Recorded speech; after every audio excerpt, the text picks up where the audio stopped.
यह बात आज से लगभग 2 साल पहले की है। मैं तब दिल्ली के एक शांत इलाके में एक 2 मंजिला मकान के ऊपरी हिस्से में किराए पर रहता था। नीचे के हिस्से में एक बुजुर्ग दंपति रहते थे जो अपने में ही मस्त रहते थे और ज्यादा किसी से घुलते मिलते नहीं थे। मेरा उनसे बस कभी कभार ही हेलो हाय होता था। मेरा कमरा छत से सटा हुआ था। कमरे की एक दीवार पर एक बड़ी खिड़की थी जो सीधे छत पर खुलती थी। यूं तो मैं उस खिड़की को हमेशा बंद रखता था क्योंकि दिल्ली की धूल और बंदरों का आतंक किसे नहीं पता। लेकिन गर्मियों की कुछ रातों में जब घुटन बर्दाश्त से बाहर हो जाती थी तो मैं उसे थोड़ा खोल देता था ताकि ताजी हवा आ सके। एक ऐसी ही रात थी। गर्मी बहुत ज्यादा थी और पंखा भी जैसे गर्म हवा ही फेंक रहा था। मैंने खिड़की थोड़ी खोली और चारपाई पर लेट गया। नींद मेरी आंखों से कोसों दूर थी। कमरे में हल्की चांदनी आ रही थी जिससे सब कुछ धुंधला और थोड़ा अजीब लग रहा था। अचानक मेरी नजर छत पर पड़ी। खिड़की के खुले हिस्से से मुझे छत का एक छोटा सा हिस्सा दिख रहा था और उस पर एक परछाई थी। ये कोई आम परछाई नहीं थी। यह इंसानी आकार की तो लग रही थी लेकिन बिल्कुल स्थिर थी, जैसे कोई बहुत देर से एक ही जगह पर खड़ा हो। हवा बिल्कुल शांत थी, इसलिए किसी पेड़ या हिलती हुई चीज की परछाई होने का सवाल ही नहीं उठता था। मैंने सोचा शायद नीचे वाले अंकल आंटी में से कोई ऊपर टहल रहा होगा, लेकिन इतनी रात को और वह हिल क्यों नहीं रहा। मैंने उठकर थोड़ा और करीब से देखने की कोशिश की। खिड़की थोड़ी ऊंची थी इसलिए मुझे थोड़ा झुकना पड़ा। परछाई अब भी वही थी, बिल्कुल वैसी ही। एक लंबा पतला आकार, जैसे कोई सीधा खड़ा हो, लेकिन उसमें कोई हरकत नहीं थी। मुझे थोड़ी घबराहट होने लगी। इतनी रात को छत पर कौन खड़ा होगा और वह भी बिल्कुल चुपचाप। मैंने आवाज देने की सोची, कौन है, लेकिन मेरी आवाज मेरे गले में ही अटक गई। एक अजीब सी आशंका मेरे मन को जकड़ रही थी। मैंने धीरे से खिड़की बंद कर दी और कुंडी लगा दी। मेरा दिल तेजी से धड़क रहा था। मैंने खुद को समझाने की कोशिश की कि शायद मेरी आंखों का धोखा होगा या कोई उड़ती हुई पतंग की परछाई होगी जो अजीब लग रही होगी, लेकिन मेरा मन मानने को तैयार नहीं था। वह परछाई बहुत स्पष्ट थी और उसका आकार वह किसी पतंग का नहीं हो सकता था। उस रात मुझे बिल्कुल नींद नहीं आई। मैं बार बार उस परछाई के बारे में सोचता रहा। सुबह उठकर मैंने सबसे पहले छत पर देखने का फैसला किया। जब मैं छत पर गया तो वहां कुछ भी नहीं था, बिल्कुल खाली। धूप चमक रही थी और सब कुछ सामान्य लग रहा था। मैंने चारों तरफ देखा, कोई ऐसी चीज नहीं दिखी जिसकी परछाई रात को वैसी लग सकती थी। मैंने सोचा शायद सच में मेरी आंखों का धोखा होगा। गर्मी और नींद की कमी की वजह से मुझे कुछ अजीब दिख गया होगा। लेकिन कुछ दिनों बाद यह फिर हुआ। फिर से एक गर्म रात थी। मैंने खिड़की थोड़ी खोली थी।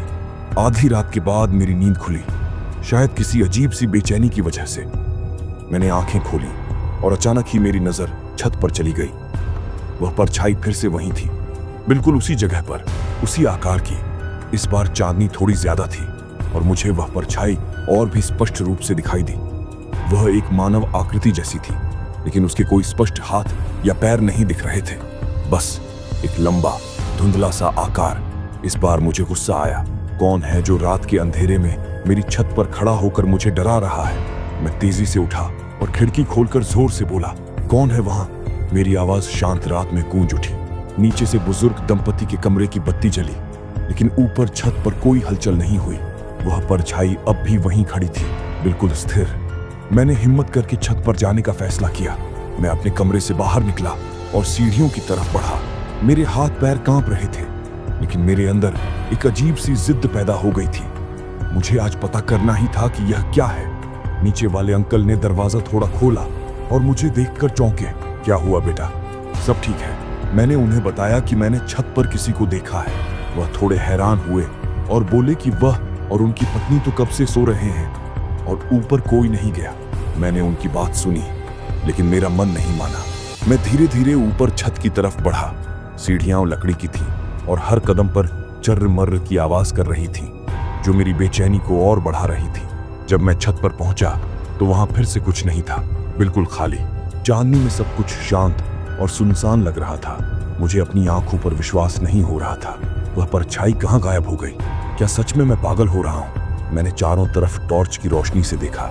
छत पर कुछ गमले रखे थे, एक पुरानी टूटी हुई कुर्सी पड़ी थी और कुछ सूखे पत्ते उड़ रहे थे, लेकिन कोई इंसान या किसी और चीज की परछाई नहीं थी। मैं निराश होकर नीचे लौट आया। अंकल आंटी दरवाजे पर ही खड़े मेरा इंतजार कर रहे थे। मैंने उन्हें बताया कि वहां कोई नहीं था। उन्होंने मुझे दिलासा दिया और कहा कि शायद मुझे कोई वहम हुआ होगा, लेकिन मैं जानता था कि मैंने कुछ देखा था। वह मेरी कल्पना नहीं थी, वह परछाई बिल्कुल असली लग रही थी। इसके बाद कई रातों तक वह परछाई मुझे दिखती रही, कभी कभी लगातार कई रातों तक और कभी कभी कुछ दिनों के अंतराल पर। हर बार वह उसी जगह पर खड़ी होती थी, बिल्कुल स्थिर, बिना किसी हरकत के।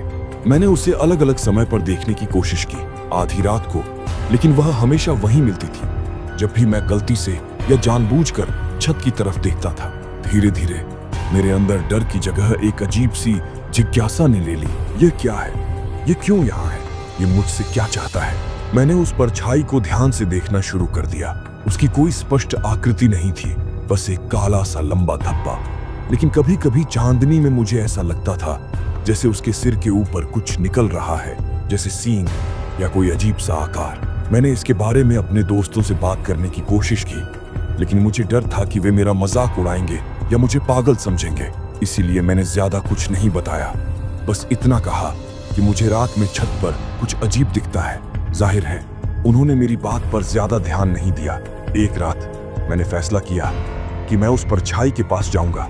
डर लग रहा था, बहुत ज्यादा डर लग रहा था, लेकिन अब यह मेरे लिए एक जुनून बन गया था। मुझे जानना ही था कि यह क्या है। मैंने एक डंडा उठाया और धीरे धीरे अपनी खिड़की खोली। चांदनी रात थी और परछाई हमेशा की तरह वहीं खड़ी थी। मेरा दिल जोर से धड़क रहा था, जैसे वह मेरी छाती फाड़कर बाहर निकल आएगा। मैंने हिम्मत करके खिड़की से पैर बाहर निकाला और छत पर कदम रखा। ठंडी हवा का एक झोंका मेरे चेहरे से टकराया। मैं धीरे धीरे उस परछाई की तरफ बढ़ने लगा। हर कदम पर मेरी सांसें तेज हो रही थीं। वह परछाई अब और भी बड़ी और भयानक लग रही थी। जैसे जैसे मैं उसके करीब जा रहा था, मुझे एक अजीब सी ठंडी लहर महसूस हो रही थी, जैसे मेरे आसपास की हवा अचानक जम गई हो। जब मैं उस जगह के करीब पहुंचा जहां वह परछाई हमेशा दिखती थी, तो वहां कुछ भी नहीं था, बिल्कुल खाली। चांदनी में छत की सफेद टाइलें चमक रही थीं। मैं हैरान रह गया, ये कैसे हो सकता है? वह तो अभी यहीं थी। मैंने चारों तरफ देखा, नीचे झांका, ऊपर देखा, कहीं कोई नहीं था। तभी मुझे अपनी पीठ के पीछे कुछ महसूस हुआ, एक अजीब सी भारी उपस्थिति, जैसे कोई मेरे ठीक पीछे खड़ा हो। मैं धीरे धीरे मुड़ा और जो मैंने देखा उसे देखकर मेरी रूह कांप गई। वह परछाई, वह अब मेरे सामने थी, लेकिन यह पहले जैसी धुंधली नहीं थी। अब यह ज्यादा ठोस लग रही थी, ज्यादा काली, और उसका आकार, वह अब सिर्फ एक लंबा धब्बा नहीं था, अब उसमें कुछ भयानक विवरण दिख रहे थे। लंबे पतले हाथ, एक मुड़ा हुआ सिर और आंखें, दो चमकती हुई लाल आंखें जो सीधी मेरी तरफ देख रही थी। मैं डर से जम गया, मेरे मुंह से चीख भी नहीं निकली। वह चीज धीरे धीरे मेरी तरफ बढ़ी। उसके चलने की कोई आवाज नहीं थी, बस एक अजीब सी ठंडी हवा का एहसास हो रहा था, जैसे वह मेरे करीब आ रही हो। मुझे ऐसा लग रहा था जैसे मेरे पैरों में लकवा मार गया हो। मैं हिल भी नहीं पा रहा था। वह भयानक आकृति धीरे धीरे मेरे और करीब आती गई। उसकी लाल आंखें मुझे ऐसे घूर रही थीं जैसे मेरी रूह को निचोड़ लेना चाहती हो। तभी अचानक नीचे से किसी के खांसने की आवाज आई। शायद नीचे वाले अंकल जाग गए थे। उस आवाज के सुनते ही वह परछाई, वह गायब हो गई, बिल्कुल अचानक, जैसे वह कभी वहां थी ही नहीं। मैं वहीं खड़ा रहा, कांपता हुआ, अपनी आंखों पर विश्वास नहीं कर पा रहा था। क्या यह सब सच था? क्या मैंने सच में उसे देखा था? मैंने तुरंत भागकर अपने कमरे की खिड़की बंद की और कुंडी लगा दी। मैं पूरी रात डर के मारे सो नहीं सका। अगले दिन मैंने फैसला किया कि अब यहाँ और नहीं रहा जा सकता। मैंने नीचे वाले अंकल आंटी को बताया कि मुझे अचानक कुछ जरूरी काम आ गया है और मैं शहर से बाहर जा रहा हूँ। उन्होंने थोड़ी हैरानी जरूर जताई, लेकिन ज्यादा कुछ नहीं पूछा। मैंने अपना सामान पैक किया और उसी दिन वह घर छोड़ दिया। उसके बाद 2 साल बीत चुके हैं। मैं अब एक दूसरी जगह पर रहता हूँ, लेकिन वह रात और वह भयानक परछाई आज भी मेरे सपनों में आती है। मैंने कभी किसी को यह कहानी नहीं सुनाई। मुझे डर था कि लोग मेरा मजाक उड़ाएंगे, लेकिन आज मैं तुम्हें यह बता रहा हूँ क्योंकि मुझे लगता है कि शायद कहीं न कहीं इस रहस्य का कोई जवाब हो। मैं आज भी नहीं जानता कि वह क्या था। क्या वह सच में कोई अलौकिक चीज थी या फिर मेरे दिमाग का भ्रम? लेकिन जो भी था वह बहुत डरावना था और उसका अनुभव मैं कभी नहीं भूल पाऊंगा। कभी कभी जब मैं रात में छत की तरफ देखता हूँ तो मुझे आज भी एक अजीब सी सिहरन महसूस होती है। ऐसा लगता है जैसे वह परछाई अब भी कहीं आसपास ही हो, बस दिखने का इंतजार कर रही हो। और सच कहूं तो उस रात के बाद से मैंने कभी भी अपने कमरे की खिड़की रात में नहीं खोली, कभी नहीं। तो ये थी एक रियल स्टोरी। अगर स्टोरी पसंद आई हो तो वीडियो को लाइक करके चैनल सब्सक्राइब जरूर करना। फिर मिलते हैं ऐसी ही मजेदार हॉरर स्टोरी के साथ।